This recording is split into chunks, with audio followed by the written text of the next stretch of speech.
굳이 몰라도 되는 정보들 디테일은 빼고 양으로 승부하는 정치 TMI 코너입니다. 월요상근 정상근 기자 나왔습니다. 어서 오십시오. 네, 안녕하십니까. 지난 토요일이죠. 서초동에서 또다시 촛불 집회가 있었네요. 네, 몇 명이 모였는지는 주최 측에서도 추천하지 않겠다라고 밝혔습니다만 좀 분명한 건 지난번 서초동 촛불 집회보다 더 많은 참가자들이 있었던 걸로 보이는데요. 예. 지난 9월 28일에는 이 누에다리부터 시작해서 그 예술의 전당까지 쭉 이어졌었는데 이번에는 이제 반포대로는 물론 이 서초대로까지 사람들로 좀 가득 들어찼습니다. 서리푸터너 교대역까지 쭉 이어졌는데 이 시사인 그리고 오마이뉴스가 좀 위에서 사진을 찍었는데 이걸 보면 이제 마치 이제 십자가 같다라는 말이 SNS에 또 있기도 했었고요. 예. 참가하신 분들은 이 조국 법무부 장관에 대한 수사가 과잉이다라고 비판을 하고요. 이 검찰을 개혁해야 한다라고 목소리를 높였습니다. 특히 참가자들은 자발적 참가임을 강조하기도 했습니다. 일단 주최 측은 이번 주 집회를 마지막으로, 그러니까 이번 주 토요일에 있을 집회를 마지막으로 검찰개혁 촛불 집회를 마무리하겠다라는 방침입니다. 검찰개혁 촛불 집회를 주최한 이종원 시사타파 TV 대표는 탄력을 받았을 때 그만두는 것도 중요하다. 다음 집회를 마지막으로 끝낼 것이다. 자꾸 집회 끌고 갔다간 시민들도 지칠 텐데 그건 아니라고 생각한다라고 밝혔습니다. 제가 시사타파 이종원 대표 개인적으로 취재를 했는데, 네네. 이번이 마지막이라고 끝은 아니고 만일 검찰이 또다시 이상하게 수사를 한다. 이건 이 대표 이야기입니다. 네네. 그러면 언제든 다시 돌아오겠다. 이런 말도 하더라고요. 그러니까 사안별로는 다시 모일 수 있는데 일단 정기적으로 여는 이 집회는 일단 다음 주로 마무리를 한다라는 계획입니다. 예. 몇 명인지는 알 수 없습니다만 확실한 건 지난번 집회보다 더 많이 왔다. 네네. 그런데 이 집회에 대해서 자유한국당이 관제 데모다 이렇게 얘기했습니까? 네, 이 관제 데모라 함은 국가든 권력기관에서 공무원이나 이 사람들을 동원해서 정치적 이해관계를 위해서 벌이는 집회를 의미하는데, 이 자유한국당은 이 서초동 촛불 집회가 이 동원된 사람들에 의한 집회 이렇게 주장을 하고 있는 그런 상황입니다. 특히 이 나경원 자유한국당 원내대표의 발언이 많이 강한데요. 오늘 오전 최고위원회 회의에서 이 나경원 원내대표는 관제 데모를 넘어서 황제 데모다 이렇게 얘기를 하면서 이 광화문 집회에 심들어가던 공영방송이 이 조국 비호 집회에는 헬기와 크레인까지 동원을 했고 또 박원순 서울시장은 광화문 집회에 한 개도 설치하지 않은 이동 화장실을 서초동에는 36개나 설치해줬다 이렇게 주장을 했습니다. 그러면서 이 헤아릴 수 없는 시민들이 자발적으로 나온 광화문 집회를 동원 집회로 깎아내린 민주당이 자신들의 동원력이 들킬까봐 이런저런 지령도 내렸다라고 주장하면서 이 진보 좌파로 포장된 지금의 집권 세력은 또 다른 탐욕과 기득권이다라고 주장하기도 했습니다. 한편 황교안 자유한국당 대표도 이 대통령을 등에 업은 친문 세력들은 관제 시위로 검찰을 겁박하고 이 정당한 수사를 하고 있는 검사들에게 인신 공격까지 퍼붓는 등 이 무법천지가 됐다라고 주장했습니다. 일단 팩트 체크부터 하죠. 네. 서울시가 서초동에만 이동식 화장실을 설치해주고 막차 시간도 연장해줬다. 이 말은 사실입니까? 네, 박원순 서울시장이 오늘 YTN 라디오에 나와서 이와 관련해서 얘기를 했는데, 시민안전에 진보 보수가 어디 따로 있느냐라면서 이 광화문 집회 때도 똑같이 지원을 하라라고 지시를 했다고 반박을 했습니다. 사실 이 공영방송이 여기에만 서초동에만 크레인을 올렸다라든지 화장실을 서초동에만 많이 설치를 했다. 이거는 이 광화문의 특성을 잘 모르고 하는 얘기인데 이 광화문 같은 경우는 그 하늘 위에서 사진을 찍을 수 있는 공간들이 좀 많이 있습니다.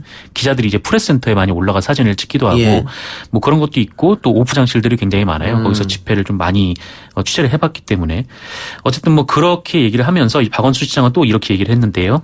이 헤아릴 수 없는 시민들이 자발적으로 나온 광화문 시민들이 많이 나온 이 집회에 대해서 이렇게 각자 이제 배려를 하도록 그러니까 조치를 취했다라고 얘기를 했고 또 광화문 주변에는 개방 화장실이 많다라고 보고 또 실무자들이 이동 화장실은 설치하지 않은 것 같다라고 해명하기도 했습니다. 근데 이 얘기도 이 얘기지만 이 박원순 시장이 지난 3일 이 광화문 집회에서 참석자들이 역사 유물을 훼손했다라고 주장을 하기도 했는데 사적 171호, 그러니까 이게 고종 어극 40년 친경 기념비인데요. 여기 내부로 들어와서 음식물, 주류를 섭취하고 또 시설물 일부를 훼손했다라면서 이것은 관할구청인 종로구청에서 고발 처리하는 방안을 검토 중이다라고 말했습니다. 어쨌든 서초동에만 화장실 설치해주고 막차 시간 연장해줬다. 이건 사실 그건 아닌 거고요. 네네. 공영방송에서도 서초구에만 크레인을 설치했다. 그것도 사실 아니다 그러면 그렇게 볼 수 있겠고 관제 데모다라고 하는 것은 정부에서 혹은 지자체에서 집회 시위를 하는 사람들을 모았다는 뜻이잖아요. 네, 동원을 했다는 뜻이죠. 그거는 밝혀졌습니까? 민주당은 오히려 이 당 소속 의원들이 촛불 집회 참석을 이제 스스로 좀 자제하는 모습이 있었다라고 이제 언론에서 보도가 나왔습니다. 예. 이 더불어민주당의 뭐 의원들 단톡방이 있는 모양이에요. 근데 여기서 이 서초동 촛불 집회에 대해서 뭐 검찰개혁 여망이 담긴 시민들의 자발적 집회다라면서 좀 이제 참여를, 그러니까 민주당 의원들이 직접적으로 참여하는 걸 좀 자제하자 이렇게 얘기가 나왔다라고 합니다. 이 표창원 의원 같은 경우에는 뭐 자유한국당에게 뭐 관제니 동원이니 하는 이 빌미를 주면 안 될 것 같다라면서 우리는 저들과 다르다는 것을 보여주자 이렇게 얘기를 했다라고 하고요. 이 박홍근 의원 같은 경우에도 뭐 인원수 경쟁보다는 검찰개혁이라는 대의를 갖고 더 자발적이고 순수하게 더 많은 사람이 모였다는 명분과 구도를 만들 필요가 있다라고 얘기를 했고, 이해찬 대표도 실제 이날 오후에 이 최고위원들과 함께 이 미탁 피해 현장을 찾기도 했습니다. 예. 광화문 집회에서 자유한국당이 지역위원회에 연락해서 사람들을 좀 모아라. 이런 것은 대구 MBC인가요? 보도 내용으로 밝혀진 바 있고. 네. 혹시 이번 서초구 집회도 그런 식의 어떤 페이퍼라든가 발견되는 거 있습니까? 아니요. 서초동 집회에서는 그런 얘기가 나온 건 없습니다. 예. 그랬음에도 불구하고 어쨌든 야당에서는 관제대모다 이렇게 표명했군요. 네네. 알겠습니다. 오늘 문재인 대통령이 검찰개혁과 조국 장관을 둘러싼 잇따른 집회에 대한 입장을 내놨다고 하는데 어떤 입장입니까? 네, 뭐 오늘 오랜만에 수석보좌관 회의가 열렸는데요. 이 자리에서 문재인 대통령은 정치적 의견의 차이나 이 활발한 토론 차원을 넘어서서 이 깊은 대립의 골로 빠져들거나 이 모든 정치가 거기에 매몰되는 것은 결코 바람직하지 않다라고 밝혔습니다. 예. 뭐 국민들이 뭐 각각 뭐 광화문이나 서초동에 나와서 의견을 밝히고는 있지만 뭐 정치권이 이를 극단적 대립으로 부추겨서는 안 된다라는 얘기인데요. 이 정치권에서도 산적한 국정 그리고 민생 전반을 함께 살펴달라라는 당부의 말씀도 드린다라고 덧붙이기도 했습니다. 또한 이 최근 표출된 국민들의 다양한 목소리를 엄중한 마음으로 들었다라면서 이 정치적 사안에 대해서 국민의 의견이 나뉘는 것은 있을 수 있는 일이다라고 말을 했고요. 그러면서 이를 국론 분열이라고 생각하지 않는다라면서 특히 대의 정치가 충분히 민심을 반영하지 못한다고 생각될 때 이 국민들이 직접 의사표시를 하는 것은 이 대의민주주의를 보완하는 직접 민주주의의 행위로서 긍정적 측면도 있다고 본다라고 밝혔습니다. 특히 그런 측면에서 이 자신의 소중한 시간과 비용을 들여서 직접 목소리를 내주신 국민들께 감사드린다라고도 덧붙였습니다. 예. 그런데 국민들이 사사건건 어떤 일이 있을 때 광장으로 달려가는 것이 과연 좋은 모습인가? 정치권에서 해결할 일이 분명히 있잖아요. 정치권에서 그렇죠. 토론과 논쟁으로 해결해야 되는데 그게 해결이 안 되니까 국민들이 광장으로 나가는 거 아닙니까? 그렇죠. 이게 어떤 광장 정치에 대해서 비판하는 쪽이 있는데, 근데 이게 광장 정치 때문에 국회가 돌아가지 않는 게 아니라 국회가 돌아가지 않으니까 시민들이 좀 모였다라고 보는 게 그렇게 봐야겠죠. 네, 맞는 것 같습니다. 예. 어쨌든 국론 한쪽에서는 국론 분열 아니냐. 네. 이런 주장이 있고 오늘 대통령 이야기는 민주주의로서 당연한 거 아니냐 이런 이야기인 것 같아요. 네, 의견도 갈릴 수 있는데 다만 정치권에서 그거를 극단적 대립으로 부추겨서는 안 된다. 이런 얘기인 것 같습니다. 예, 오늘 국회가 바쁘게 돌아갔습니다. 네. 법사위 국정감사가 가장 큰 이슈인 것 같습니다. 지금도 법사위 국정감사가 지금 진행되고 있죠. 서울중앙지검 국정감사가 이루어지고 있는 것 같은데. 하고 있습니다. 오늘 서울중앙지검 그리고 서울고등검찰청에 대한 국회 국정감사가 있었는데 시작부터 이 조국 장관 수사와 관련해서 좀 시끌시끌했습니다. 근데 가장 큰 논란이 됐던 것은 이 정가윤 자유한국당 의원의 발언이었는데요. 이 정가윤 의원은 이 대통령이 자기 측근이 수사를 받자 검찰개혁을 주장하고 나섰다라고 주장하면서 이미 천하가 다하는 가족 사기단 수개를 장관에 임명하고 이 검찰 수사 과정에서 대통령과 국무총리, 여당, 청와대 수석 등 많은 사람들이 검찰개혁을 요구하고 있다라고 주장을 했습니다. 그러니까 조국 장관에 대해서 가족 사기단 수괴라고 얘기를 한 건데 이에 대해서 송기현 이 더불어민주당 의원이 비난을 할 수 있고 그리고 야당 입장에서 그럴 수 있다고 생각을 하는데 그럼에도 불구하고 가족 사기단 수괴라는 표현은 너무 지나친 거 아니냐라고 반박을 했고요. 그러자 정가윤 의원은 헌정사에 지금 같은 사태가 있었나 표현을 고심했으나 부족함이 없다 이렇게 맞섰습니다. 예, 지금 일단은 혐의를 받고 있는 것이고 검찰이 조사를 하고 있잖아요. 네. 앞으로 재판도 있을 것이고. 그렇죠. 재판에서 만일 무죄가 난다면은 이 가족 사기단의 수괴다. 이 말은 굉장히 모욕적으로 들릴 수 있겠네요. 당사자 입장에서는. 네, 그렇습니다. 뭐 재판 결과가 나오지 않았기 때문에. 예, 무죄 추정의 원칙이라는 게 있기 때문에. 네, 그렇습니다. 그리고 또 다른 뭐 발언, 논란도 있었는데요. 이 장제원 자유한국당 의원이 이 조국 장관 자택을 압수수색한 여검사가 이 무차별 사이버 테러를 받고 있다라고 주장하면서 뭐 나라가 미쳐 돌아가고 있다 이렇게 주장을 한 말이 있었고요.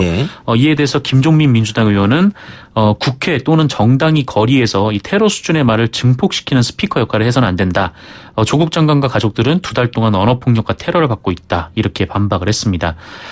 또한 자유한국당은 이 정부와 여당이 이 검찰의 조국 장관 관련 수사를 압박하고 있다라면서 이 조국 장관의 부인 정경심 교수에 대한 소환 조사를 비공개로 진행하고 또 조서 날인도 하지 않고 귀가시킨 것은 황제 조사다라고 주장을 했고요. 반면에 더불어민주당은 조국 장관 가족 관련한 검찰의 수사가 인사청문회를 앞두고 시작된 것 자체부터 이 무리하게 진행된 것이고 검찰권을 남용하고 있다라고 비판을 했습니다. 예, 국정감사라고 하는 것은 1년 동안 정부 여당이 얼마나 일을 잘했는지, 네. 혹은 뭐 비리가 있는지, 혹은 국민의 돈을 이상하게 썼는지 이런 거 감시하는 거지 않습니까? 그렇죠. 국회의 가장 큰 권한인데 지금 보니까 국정감사장에서 이 정치 쟁점으로 계속 싸우고 있네. 이 수사 관련된 얘기를 묻는 자리가 좀 사실 원칙적으로는 아닌데, 그러니까 뭐 서울중앙지검이나 아니면 대검, 고검에서 뭐 돈을 어떻게 썼냐라든지 뭐 이런 부분에 대해서 좀 감사를 해야 되는 부분인데 그런 얘기가 잘 돋보이진 않았습니다. 답답하네요. 근데 공정거래위원회 국정감사장에선 떡볶이 이야기가 왜 나왔습니까? 네, 이 김진태 의원이 국감장에 떡볶이를 들고 왔는데 이 김진태 의원은 지난해 10월 이 정무위원회 국정감사에서 이 벵갈 고양이를 데려와서 동물학대 논란을 일으킨 바 있습니다. 근데 이번 올해에는 떡볶이를 들고 왔는데 이 떡볶이가 이제 국대 떡볶이 논란의 국대 떡볶이였습니다. 김진태 의원은 이 국대 떡볶이 2개를 포장해 와서 하나는 자신의 앞에, 이 다른 하나는 조성욱 그 공정거래위원장 앞에 놓았는데요. 김진태 의원은 그 조 위원장에게 떡볶이 좋아하냐라고 묻자 이 조성욱 위원장이 좋아한다라고 답하자 이제 얘기를 하기 시작했습니다. 뭐 이게 바로 이제 문재인 대통령을 공산주의자라고 말했다가 뭐 가루가 될 준비를 하고 있는 국대 떡볶이다 이렇게 소개를 하면서 질의를 했는데. 근데 질의 내용이 뭐였냐면 이 공정거래위원회가 가맹본부에게 그러니까 프랜차이즈 가맹본부에게 품목을 공개하라고 한 것을 문제 삼았습니다. 그러니까 가맹본부가 또 얼마를 남겼는지까지 공개하라고 공정위가 지시했다면서 이것을 이제 월권이라고 주장을 했는데 그러니까 이게 왜 나온 얘기냐면 이 그 공정거래위원회가 지난해 4월에 이 가맹사업범 시행령을 개정하면서 이 가맹본부가 공개해야 할 정보의 범위를 크게 늘렸습니다. 그러니까 뭐 그 납품 뭐 몰아주기라든가 아니면 뭐 자사가 만든 것만 써야 한다던가 뭐 이런 것들이 있으니까 그 원가를 좀 공개를 해라. 그러니까 가맹점주들에게 공개를 해라라는 그거였는데 이에 대해서 김진태 의원이 반발을 한 겁니다. 아니 근데 국대 떡볶이 대표의 문제의 발언 대통령이 공산주의자다. 이 발언은 최근에 있었잖아요. 최근에 있었죠. 그리고 방금 정 기자가 이야기한 공정거래위는 지난 4월에 지시했다면서요. 네네. 근데 왜 국대 떡볶이랑 이거랑 연결이 되죠? 뭐, 그 국대 떡볶이를 가져오면서 뭐 문재인 대통령에 대한 얘기를 하긴 했는데, 그러니까 이거하고는 안 맞는 거잖아요. 뭐 안 맞죠. 질의 내용과는 안 맞습니다. 예. 초월의 모임 이해찬 민주당 대표는 왜 불참했습니까? 네, 이 초월회라는 게 지난해 10월부터 이 문희상 국회의장 주재로 여야 5당 대표들이 모이는 원래 회의체인데, 근데 이번에는 이해찬 대표가 불참을 선언했습니다. 그동안에는 이제 황교안 대표가 이 원외 투쟁을 할 때 몇 번 불참을 했었는데, 이해찬 대표가 불참을 하면서 공지문을 냈습니다. 여기 내용을 보면 이 초월회가 민생을 위해 도모하는 장이 아니라 그 정쟁을 위한 성토의 장으로 변질되고 있다. 뭐 태풍 피해, 아프리카 돼지열병, 뭐 일본 수출 규제 등으로 가뜩이나 예민해져 있는 국민들의 마음을 고려해서 불참을 결정했다라고 밝혔습니다. 예. 근데 그 자녀 입시 전수조사 있지 않습니까? 네네. 국회에서 여야가 다 하자 이렇게 얘기가 됐는데 하자라고 했죠. 안 되고 있네요. 네, 안 되고 있는데 오늘도 이제 여야 교섭단체 3당 원내대표들이 모여서 회동을 했습니다만 합의를 하는데 실패했습니다. 이 더불어민주당은 이 바로 조사를 시작하자라는 입장인데 이 자유한국당은 조국 장관에 대한 국정조사를 먼저 한 뒤에 하자 이렇게 주장을 하고 있습니다. 안 되겠네요. 네, 안 될 것 같습니다. 국정조사도 합의가 안 될 것 같은데. 예, 네, 알겠습니다. 자, 정상은 기자 오늘이 저희 방송 마지막이라면서요. 네, 그렇게 됐습니다. 네, 어디 갑니까? 네, 뭐 멀지 않은 곳으로 갑니다. 예. 같은 시간에 방송되는 KBS 김용민 씨 방송에 나간다고. 뭐 그 영업 비밀이라.